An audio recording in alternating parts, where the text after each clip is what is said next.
আসসালামু আলাইকুম solution 360 services থেকে সবাইকে স্বাগতম। আজ আমি দেখাবো ফ্রিল্যান্সিং উইথ গ্রাফিক ডিজাইন কোর্সের brand and corporate identity part 9 এর ডক্টর স্প্যাডের কস্টিং ক্যালকুলেশন, অর্থাৎ শুধু ডক্টর স্প্যাড না, যে কোনো A4 সাইজ প্যাডের কস্টিং ক্যালকুলেশন কিভাবে বের করে সেটাই দেখাবো। তো এটা আপনারা যদি আমার অ্যাডোব ইলাস্ট্রেটর টিউটোরিয়ালে যান, ওইখানে স্টেপ বাই স্টেপ দেওয়া আছে। প্রিন্টিং কস্ট এটা যদি যান, তো এখানে স্টেপ বাই স্টেপ দেওয়া আছে কিভাবে এটা করতে হয়। তো তাছাড়া আপনাদের সবার সুবিধার্থে আমি এখানে আমি কস্টিং ক্যালকুলেশন একটা সফটওয়্যার তৈরি করে রাখছি, এখান থেকে আপনারা বাইর করতে পারবেন। তো প্রথমে আমরা দেখব যে A4 সাইজ ডক্টর পেজটা এখানে নিলো সাইজটা কি হয়। 8.26 মানে 8.27, আর 11.69 মানে 11.7 দিয়ে আমরা ধরি কাজটা। যেমন আমার এই ডক্টর স্পেডটা তৈরি করতে আমার পার ইউনিট কত টাকা খরচ পড়বে, টোটাল কত টাকা খরচ পড়ে, সেই জিনিসটাই সেটাই আমি দেখাবো। সেক্ষেত্রে যদি আপনারা আমার এই সফটওয়্যারে যান, সফটওয়্যারে গেলে এখানে দেখতে পারবেন। তো আমরা এখানে স্টেপ বাই স্টেপে যদি প্রথমে আমরা হইলাম কত বাই কত আর কত হাজার কোয়ান্টিটি, কত গ্রাম কালার, প্রথমে বের করবো 5,000 কাঠ। অর্থাৎ আমি যদি এখানে ধরি 3,000 ছাপাবো, সাইজ হলো 8.27 বাই 11.7। তা আমি দিতে পারি এখানে দেখলাম 23-36 দিলে কম আসে। মানে আমার যেহেতু এখানে 12 প্রায়, আর এটা 3 বার দিলে 3 আর 24 হয়ে যায়। তো সেই ক্ষেত্রে আমার নিতে হবে 25 35.5 একটা কাগজ আছে, অথবা 25-37 কাগজ। এই কাগজের মাপটা, কাগজের কি কি বিষয়, এগুলো কিন্তু আমি আমার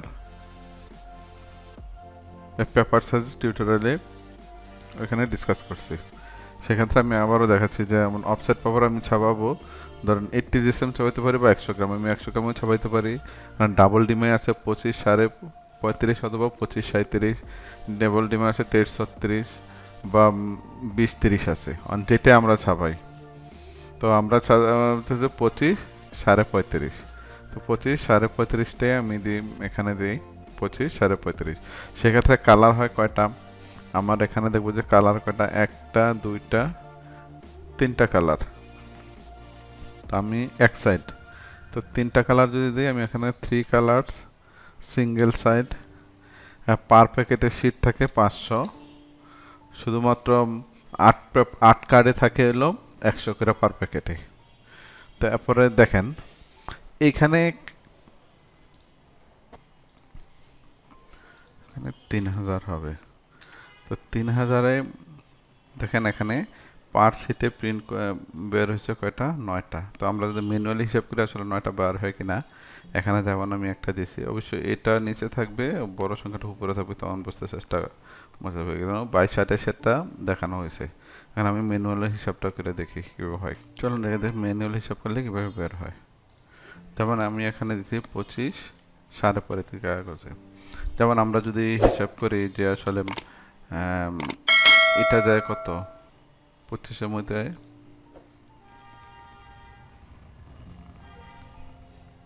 25/8.27, 3 বার যায়। এইদিকে দিলে যদি আমরা দিই যে এটা ইয়ে করি, 3 বার যায়। আর 11 3-11-33, আর 35.5/11.7, এখানেও যায় 3 বার, 3। তাহলে এটা হয় 9। আবার অন্যভাবে হিসাব করলে, যেমন আমার 35.5/8.27, এটা হলো 4 বার, এইভাবে দিলে হয় 4 বার। আর এটা হলো 3-11-33, তাই না, মানে 11×2=22, 12×24, 2 বার, 4×2=8, অর্থাৎ আমরা বড়টাই ধরবো।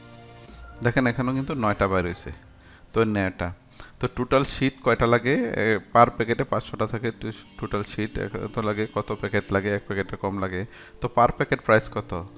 পার প্যাকেট প্রাইস যদি আমরা ধরি, আমি যদি 100 গ্রামেরটা হিসাব করি অফসেট পেপার, তা ডাবল ডিমের হলো 4200 টাকা। তো আমি যে এখানে দিই 4200 টাকা, 4200 টাকা, আর এটা আনুমানিক 200 টাকা 150 টাকা হইতে পারে, বেশি হইতে পারে, কম বেশি হইতে পারে। 200 টাকা হলো ডিমাই, আমার ডাবল ডিমাইটা দিতে কাজ হবে 350 টাকা। তারপরে হলো পার প্যাকেটে 150 টাকা করে, পার কালারে হইতে পারে বা বেশি হইতে পারে। এখন এটা যে কোনো সময় চেঞ্জ হয়। তো এই অনুসারে দেখেন আমরা যেটা যখন আউটপুট সেটিং করব তখন হয়তোবা আমরা এইভাবে নিতে পারি যে এই সাইজের মধ্যে হয়তোবা সেট আপ করতে পারি, অথবা আমরা সেট আপ করতে পারি যে দেখুন কত আপসে সেট আপ করবো সেটা হলো আউটপুট সেটিংয়ে তখন দেখাবো আর কি।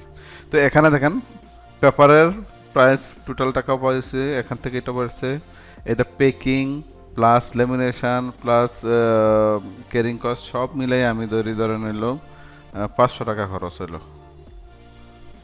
500 টাকা খরচ হলো এখানে। আর লেমিনেশন নাই, ফয়েল নেই, নর্মাল কাটিং নেই।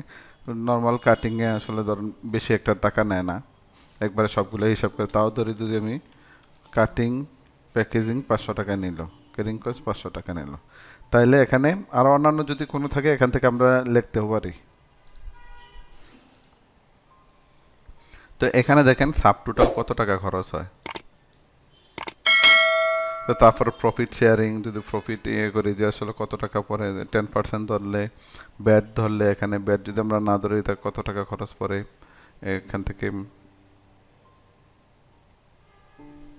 করতে পারি আমরা, সেভাবে এখান থেকে করতে পারি। তো সেই সব কিছু নির্ভর করে যদি আমরা বেশি ছাপাই, সবচেয়ে খেয়াল রাখবেন যে বেশি ছাপালে কিন্তু কস্টিংটা খুব কম পড়ে যায়। দেখেন 1 টাকা শাড়ির মধ্যে চলে আসতেছে। তো এইভাবে কিন্তু আনুমানিক আনুমানিক একটা আমরা কস্টিং ক্যালকুলেশনটা করলাম, যেটা এখান থেকে এভাবে স্টেপ বাই স্টেপ, আপনারা যারা স্টেপ বাই স্টেপ যদি ম্যানুয়ালি দেখতেছেন এই টিউটোরিয়ালটাও দেখতে পারেন। এখানে স্টেপ বাই স্টেপ সিটিভির এখানে একটা প্লেট কয় প্লেট হবে সেগুলি কিন্তু এখানে আলাদা আলাদা প্রত্যেকটা দেওয়া আছে। একটা কালারে তো প্লেট হিসাব হয় সিঙ্গেল কালার হিসাবে। তো একটা প্লেট একদিকে কালার, এর জন্য 3টা কালার 3টা প্লেট হবে। তো এগুলো প্লেট খরচ কত আসে এখানে দেখাচ্ছে আপনাদের, 3টা 200 টাকা করে, 3 জনের 600 টাকা প্লেট খরচ। অথবা আপনারা যদি ডাবল ডিমাই ছাপে, তো 5,000-এর জন্য ডাবল ডিমাই দরকার হইতেছে না, কোয়ার্টারে ছাপলেই হয়ে যাচ্ছে।